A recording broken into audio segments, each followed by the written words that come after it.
अनसुया और त्रिदेव की कहानी। बहुत समय पहले की बात है। अत्रि ऋषि की पत्नी अनसुया अपनी पतिव्रता, धर्म और तपस्या के लिए तीनों लोकों में विख्यात थीं। उनकी पवित्रता और निष्ठा इतनी प्रबल थी कि स्वयं देवी देवता भी उनकी परीक्षा लेने को उत्सुक रहते थे। एक बार देवर्षि नारद ने स्वर्ग में जाकर देवी सरस्वती, लक्ष्मी और पार्वती के सामने अनसुया की महिमा का गुणगान किया। नारद ने बताया कि अनसुया इतनी महान है कि उनके सामने किसी और का पतिव्रता धर्म कुछ भी नहीं है। ये सुनकर तीनों देवियों को ईर्ष्या हुई। उन्होंने अपने पतियों ब्रह्मा, विष्णु और महेश से कहा कि वे अनसुया के पतिव्रता धर्म की परीक्षा लें। तीनों देव ब्रह्मा, विष्णु और महेश साधु का वेश धारण करके अत्रि ऋषि के आश्रम पहुंचे।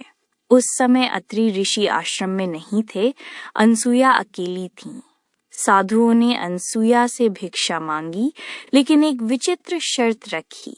उन्होंने कहा, हे देवी, हम तभी भिक्षा स्वीकार करेंगे जब आप हमें निर्वस्त्र होकर भोजन परोसें। अनसुया ये सुनकर धर्म संकट में पड़ गईं। एक ओर अतिथि सत्कार का धर्म था और दूसरी ओर उनके पतिव्रता धर्म पर आंच आ रही थी। अपनी तपस्या और पवित्रता के बल पर उन्होंने तुरंत समझ लिया कि ये कोई साधारण साधु नहीं, बल्कि स्वयं त्रिदेव हैं जो उनकी परीक्षा ले रहे हैं। अनसुया ने अपनी दिव्य शक्ति का प्रयोग किया। उन्होंने तीनों साधुओं पर जल छिड़का और उन्हें 6 महीने के शिशु में बदल दिया। अब वे तीनों देवता छोटे छोटे बच्चे बन गए और अनसुया ने उन्हें प्रेम से स्तनपान कराया और पालने में झुलाया। जब अत्रि ऋषि आश्रम लौटे तो उन्होंने देखा कि अनसुया 3 शिशुओं को पाल रही हैं।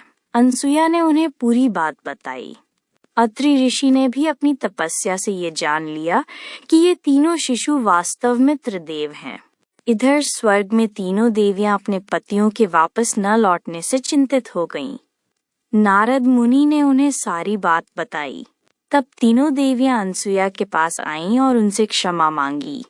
उन्होंने अनसुया से अपने पतियों को उनके मूल रूप में वापस लाने की प्रार्थना की। अनसुया ने उनकी प्रार्थना स्वीकार की और तीनों शिशुओं को उनके मूल त्रिदेव रूप में लौटा दिया। त्रिदेव और तीनों देवियों ने अनसुया को आशीर्वाद दिया और उनकी महानता को स्वीकार किया। उन्होंने अनसुया को वरदान दिया कि उनके गर्भ से तीनों देवों के अंश से एक पुत्र का जन्म होगा। इसी वरदान के फलस्वरूप दत्तात्रेय, ब्रह्मा, विष्णु और महेश के अंश का जन्म हुआ। सीख, मोरल। ये कहानी हमें सिखाती है कि सच्ची निष्ठा, पवित्रता और पतिव्रता धर्म की शक्ति इतनी प्रबल होती है कि वो स्वयं देवताओं को भी प्रभावित कर सकती है। अनसुया की ये कथा त्याग, बुद्धि और धर्मपरायणता का अद्भुत उदाहरण है।